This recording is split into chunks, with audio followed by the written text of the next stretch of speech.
Bem-vindos, meus parceiros de missão. Obrigado por estar assistindo, obrigado por estar conosco, cooperando. Vocês, o que fazem parte do Clube do Livro, cooperam para conosco na trincheira do Evangelho e avança do Reino de Deus. Obrigado por isso.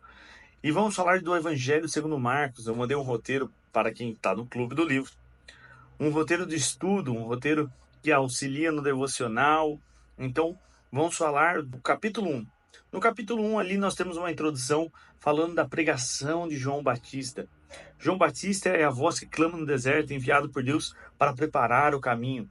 E ali no trecho ele fala assim: endireitem as suas veredas. Foi assim que João Batista apareceu no deserto, endireitando as veredas do povo de Israel, pregando o arrependimento para a remissão de pecados. E o povo ia até ele, está dizendo aqui, confessando os seus pecados, eram batizados. Como sabemos que confessando os seus pecados? Isso era uma tradição judaica da confissão. Iam até o templo ali de Moisés. Então confessavam seus pecados, que tinham um bode expiatório, confessavam-se ao sumo sacerdote, aos sacerdotes, para serem perdoados, para oferecerem os sacrifícios e serem perdoados. Então aqui parece uma mudança litúrgica. Então, ao confessar o pecado sem nenhum animal morto, entrava-se nas águas e eram batizados. Então isso tinha a ver com o mikve, com a purificação. É o batismo de purificação. Então é isso que João está fazendo, é isso que João está pregando arrependimento, a purificação. Então vinha pela confissão de pecados. Hoje não é muito comum essa doutrina de confissão de pecados, mas é uma doutrina importante e bíblica.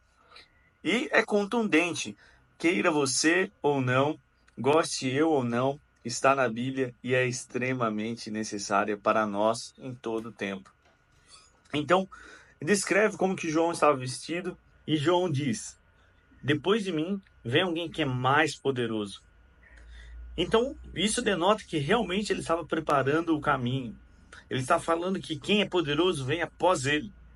E isso não tinha a ver com poder batizar pessoas, mas tinha a ver com uma profecia, como estava escrito na profecia de Isaías. Esse é o cumprimento. Então, naqueles dias, veio Jesus de Nazaré, da Galiléia, e foi batizado por João. Logo, saindo da água, Jesus viu o céu se abrindo e o Espírito Santo descendo como pomba sobre ele. E veio a voz dos céus que dizia: você é meu filho amado, e você me agrada. E isso mostra que Jesus é o mais poderoso que viria. Isso mostra que a profecia de João Batista está sendo cumprida, está sendo dada a cabo. Veio alguém mais poderoso, Jesus, e submeteu e foi batizado ao Rio Jordão. Temos aqui também confessando os seus pecados. Que pecado que Jesus confessou para ele ser purificado? É importante essa reflexão e eu vou deixar para vocês responderem. E fala sobre a tentação de Jesus. E logo o Espírito conduziu Jesus ao deserto. Não foi o demônio que conduziu, não foi os irmãos, não foram os homens, foi o Espírito que conduziu Jesus ao deserto, onde ali ele ficou 40 dias e foi tentado por Satanás. Estava entre as feras e os anjos serviam. E depois que Jesus sai do deserto, ele vai para a região da Galileia. Depois que João foi preso, e ele começa a pregar o evangelho de Deus. E ele dizia: o tempo está cumprido, o reino de Deus está próximo.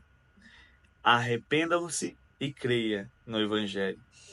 Ele pegou a mensagem de João Batista, o ministério de João Batista. João Batista foi preso e Jesus continua. João preparou o caminho. Jesus pega a mensagem que abre caminho e continua indo, porque Jesus é o caminho para o Pai. E Jesus chama 4 pescadores.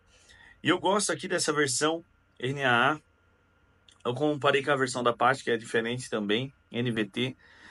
E fala muito a palavra Jesus viu. Jesus viu. Jesus viu Simão André. Jesus viu Tiago, filho de Zebedeu. João. Jesus viu. Jesus nos vê. Ele é o Deus que vive e me vê. Ele é o mesmo do passado. Nós vemos isso lá com Agar.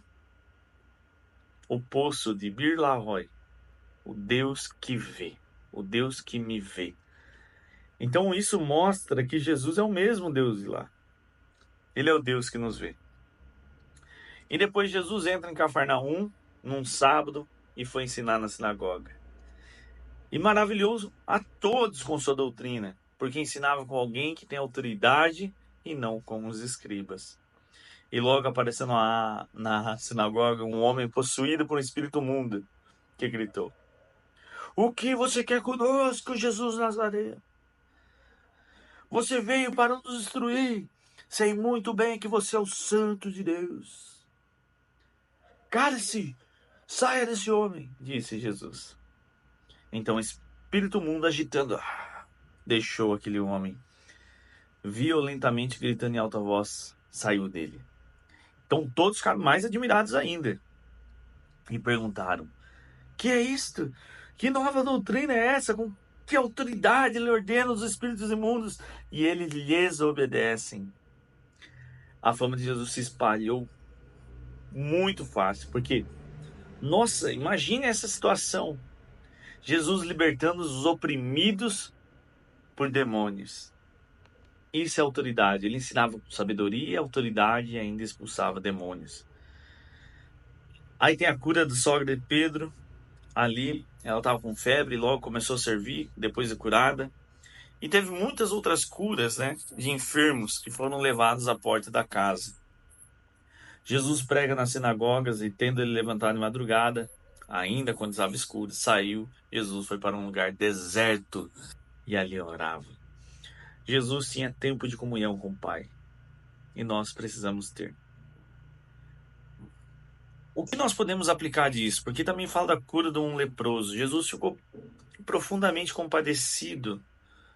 E o leproso disse: "Se o Senhor quiser me purificar, me curar, o Senhor pode." E Jesus falou: "Sim, eu quero. Fique limpo."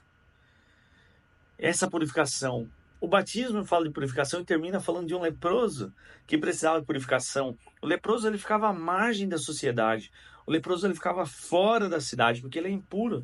Mas note que Marcos fala que Jesus saiu para um lugar deserto para orar. Então, provavelmente, foi no retorno ali, ou durante a jornada desse lugar deserto, que Jesus encontrou o leproso. Jesus foi à margem da sociedade. Jesus foi ao deserto, um lugar deserto, onde João Batista também já estava. João Batista apareceu no deserto. Jesus era famoso, mas também estava em lugar onde não havia fama, na marginalidade, onde se tem pouco contato, onde não se tem muita gente. Então, confessando os pecados, eram purificados. Nós precisamos confessar os nossos pecados para poder confessar o Senhor. Porque Paulo diz que todo aquele que é bendito, todo aquele que é de Deus, lá em Corinto, que é justo, fala que Jesus é Senhor. Isso é feito pelo Espírito de Deus. Nós professamos que Jesus é Senhor pelo Espírito de Deus. Mas aquele que não tem o Espírito de Deus fala que Jesus é anátema. Então, só podemos falar que Jesus é Senhor, que é digno, que é maior, mais poderoso, se confessarmos os nossos pecados. Diante disso, nos arrependemos e cremos no Evangelho. Então, Jesus, o Deus que nos vê, nos chama para andar com Ele. E Ele cura aqueles que estão próximos de nós, porque começa a fluir um rio de águas vivas, assim como foi curada a sogra de Pedro. Nós colocamos Jesus em encontro com os nossos parentes, amigos, familiares. Então, muitas outras curas acontecem. Enquanto ainda está noite, nós estamos descansando. Jesus é o Deus que trabalha enquanto nós descansamos. Deus não descansa. Ele nos guarda. E Ele também vai em direção aos oprimidos, aos esquecidos, aos marginais. E purifica eles. Jesus quer purificar a todos. Jesus veio para nos salvar e nos purificar. Essa é a boa notícia do capítulo 1. Nós vemos isso, o cumprimento da profecia de Deus, e como nós devemos viver como um discípulo respondendo o chamado de Cristo. Fique com Deus e até o próximo capítulo.